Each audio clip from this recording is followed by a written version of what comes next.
Hey you guys, welcome back to my channel. I recently got braids, as you guys can see, and I also recently saw that braiding hair is toxic based off of a new consumer research study. So we're gonna talk about that in this video. Hopefully you guys want to hear something about that. I haven't felt anything out of the normal, but right before about March 9th, 10th, a little bit before, about 4 days before I got braids, I saw this new headline about braiding hair and how it's toxic to a majority of people that usually get braiding styles or protective styles.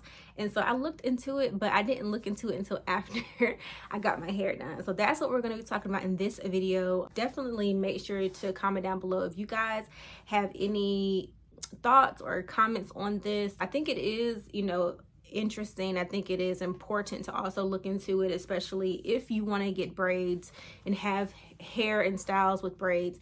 So yeah, we're gonna go ahead and get right into the video. I'm back in that bag again. Whoa, whoa.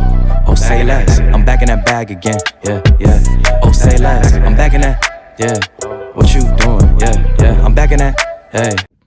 So before I get into what actually was said from these consumer reports, I am going to kind of give you guys a backstory. Like, I've always done my hair. I've always had styles where I've had braiding hair from when I was younger with the beach, not the beach, with the beads. And then I've had micro braids. I've had boho braids, box braids, knotless braids, ponytails with fake hair or braiding hair. I've had all the styles. So when I saw this headline, I never really thought about it like that deep. I never really looked into, chemicals or anything that would be damaging to my scalp. I really didn't. I don't know. I didn't really much research into it like that until I saw this headline. I'm a little bit older, and so I'm doing this hair challenge, not hair challenge, but series on this channel and, in life. And so it came to my attention and it made me ask a lot of questions. So my first question, I forgot. I actually asked the girl that did my hair. I was concerned. I told her I was concerned. There's this new headline. I asked her, do you wash the hair before you insert the hair? And she said that she washes it with a no rinse, what did she say? A no rinse shampoo, which is activated by apple cider vinegar, which I've heard before. I also heard about like actually soaking the hair like in water and apple cider vinegar.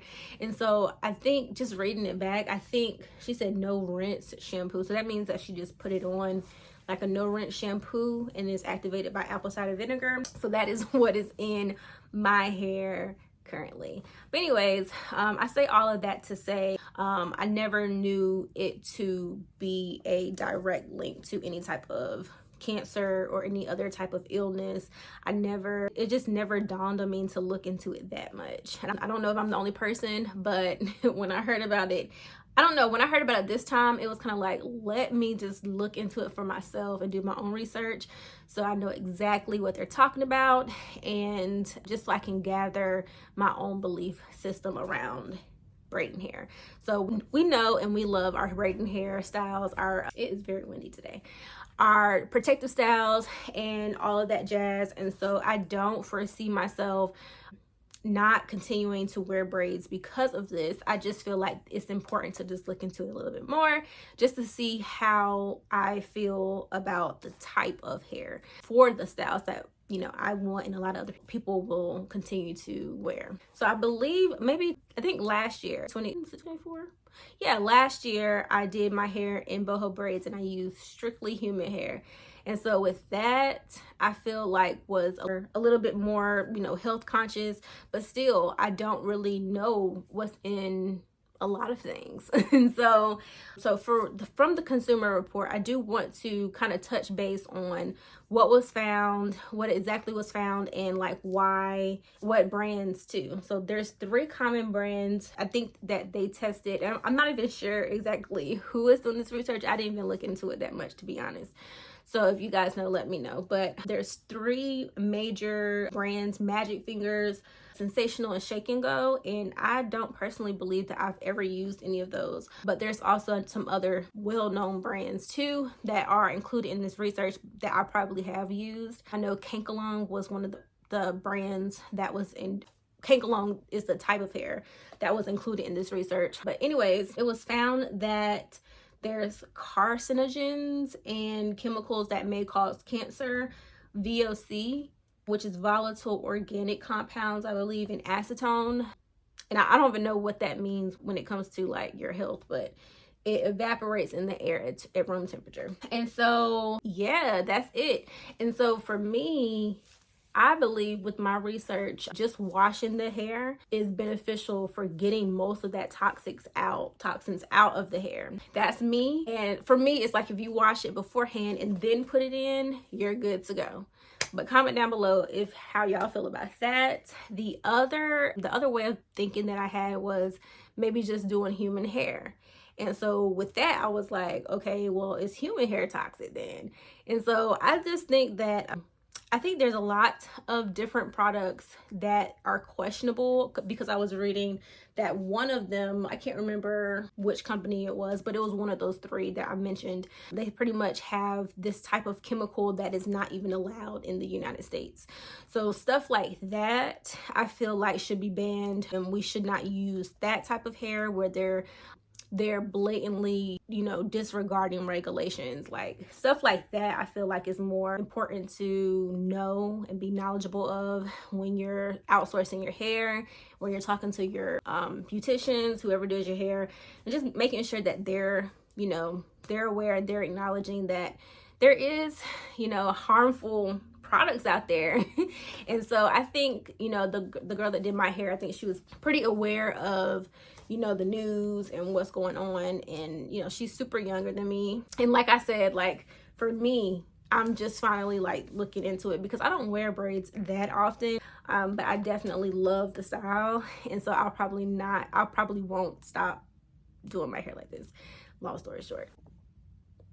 But anyways, that is all, guys. I wanted to make this awareness video for myself and just as a benchmarker for this channel, because I had an idea to move into like creating a healthy scalp routine for my hair, for my scalp specifically. And so I was like, let me look into all of this chit chat about this hair, child, because I don't want to, you know, be ignorant to something that I use. And I mean, I feel like we can get so much better with so many other things, so many other products that we consume other than in the Black community or Black women community. I feel like there's so many other toxic products. So it's not just braiding hair that we have to, you know, worry about. It's so many other things. But yeah, this is just that type of video where I'm just kind of learning with you guys, and hopefully you guys got something from this video, or you have a question and you look into it a little bit more. Definitely let me know some things that you have gained from this report. And yeah, I'll check you guys in my next video. I'll probably do, like I said, a scalp routine. I'm working on an Ulta haul, even though I don't really do Ulta. I don't really do hair products like that, I'll be honest. But I got some new stuff from my hair, and I'm gonna do a 1 week update on my boho braids too. So stay tuned for that. And yeah, I'll check you guys in my next video. Bye. Side note, I am working on my space. So you got little Kelly over here in the corner, and you got, what is this, Amazon, and like it's just, I'm working on this area. So yeah, stay tuned. And my nails, I'm working on my nails too.